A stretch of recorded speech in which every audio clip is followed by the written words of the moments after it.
Hey, David Bridge here, Virtual Communications. Here's what I'm going to cover today for you so you can get a little bit better understanding from a technical standpoint what the difference is between a PBX and an IP-PBX telephone systems for business.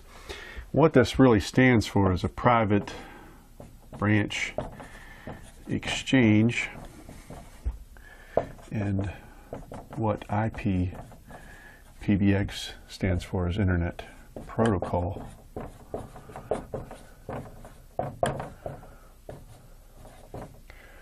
Private branch exchange. Here's the difference.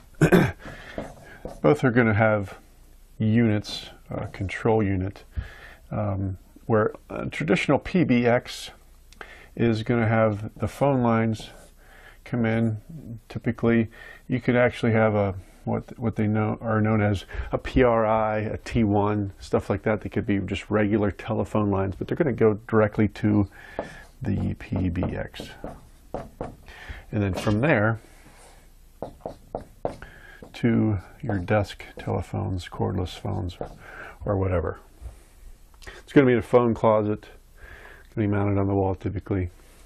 And this is all, a lot of times, this wiring can be Cat 3 wiring.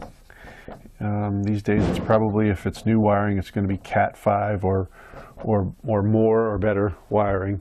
Now the difference between this and I'll throw another term out at you.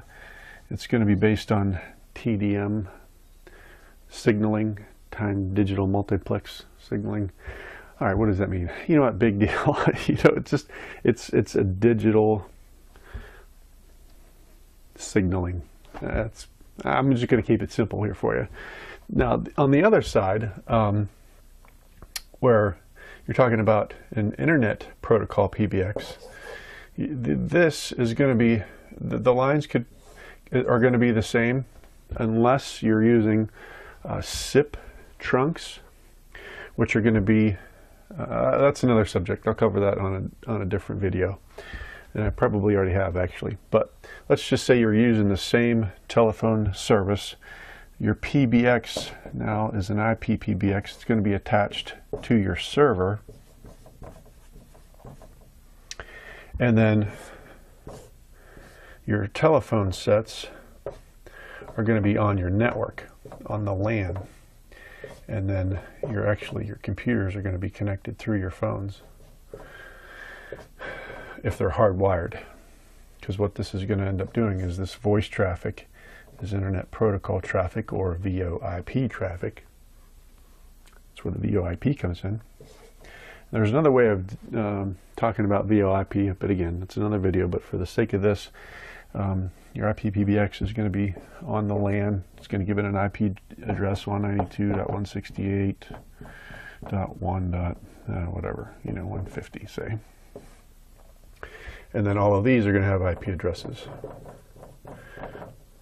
151, 52, so forth and so on. And then your computers, and those are going to have IP addresses too. So this is all going to reside on the LAN. There's actually hybrids, getting off the subject a little bit, where you have both. It's tied into the server, and then you can also have SIP cards that are digital.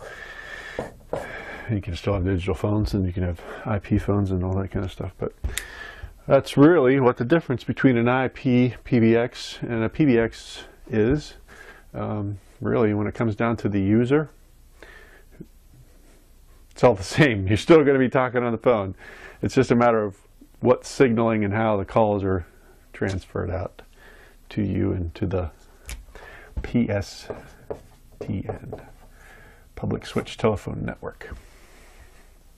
So, please leave some comments, leave some questions. I'm David Bridge, Virtual Communications. Hopefully this helps, and we'll see you next time on the next video.